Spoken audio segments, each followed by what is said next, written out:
Welcome to Emergency Medicine video. This segment is on abdominal aortic aneurysm. We will talk about its presentation, investigations, and treatment.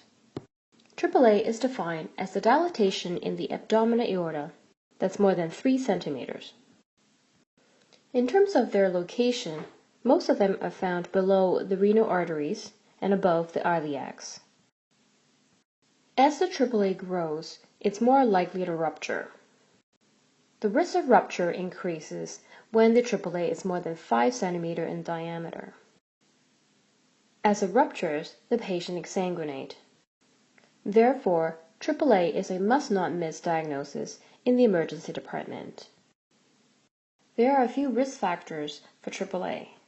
They include smoking, being male, increasing age, hypertension, and family history of AAA. How do they present?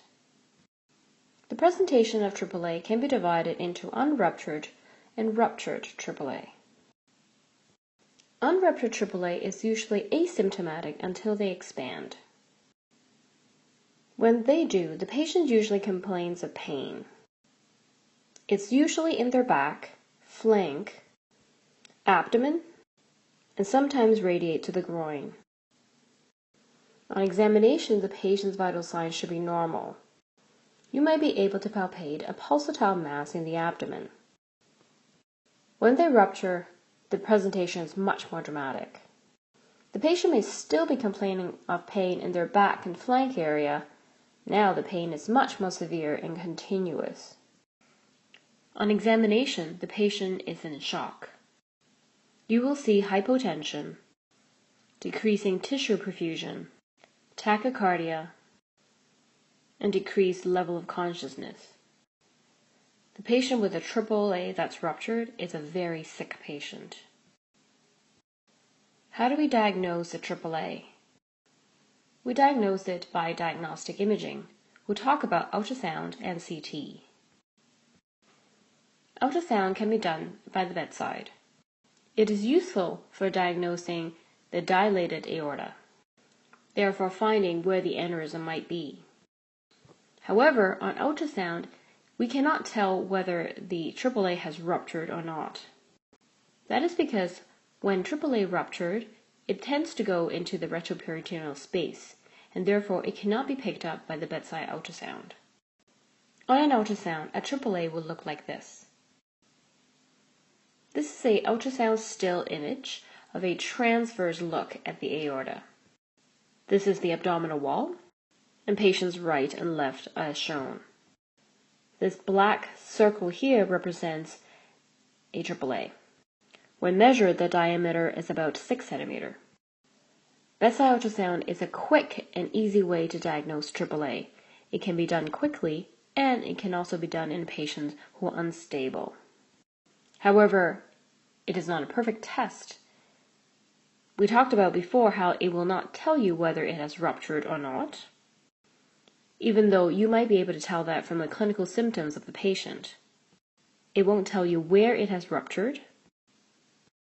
And in patients who have increased body mass index or have a lot of overlying bowel gas, it is sometimes impossible to visualize the aorta.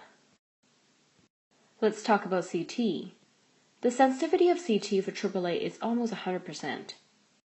It will tell you how big the AAA is, where it's ruptured, and what branches are also involved. This is a still image from a CT scan. You can see the AAA here.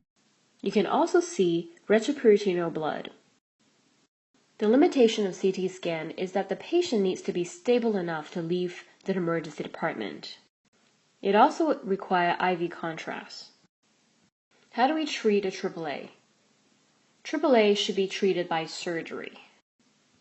For the patient with an unruptured AAA, we should discuss the case by your consultant. For the patient with a ruptured AAA, they need to go to the operating room for definitive repair. Before the patient goes up to the OR, we need to resuscitate them in the emergency department. Like with all emergency department resuscitation, we start with ABC.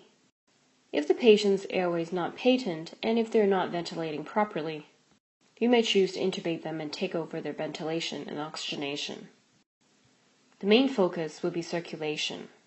Since the patient with a ruptured AAA will be in hemorrhagic shock, we need to aggressively resuscitate them. That consists of fluid and blood. To do that, you need at least 2 large bore IVs.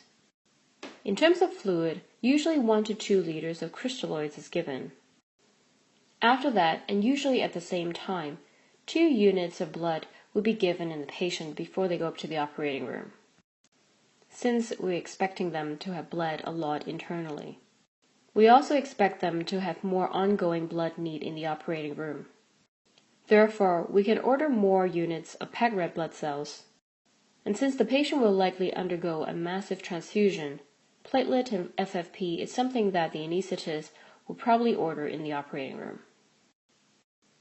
That will decrease the coagulopathy that's associated with massive transfusion. Once the fluid and blood resuscitation is ongoing, you can also order blood work at the same time. Things like CBC and coagulation study might be useful for the surgeons later on. In summary, we discussed why AAA is a must-not-miss diagnosis in the emergency department. It can be readily picked up by a bedside ultrasound. A ruptured AAA patient needs to go to the operating room.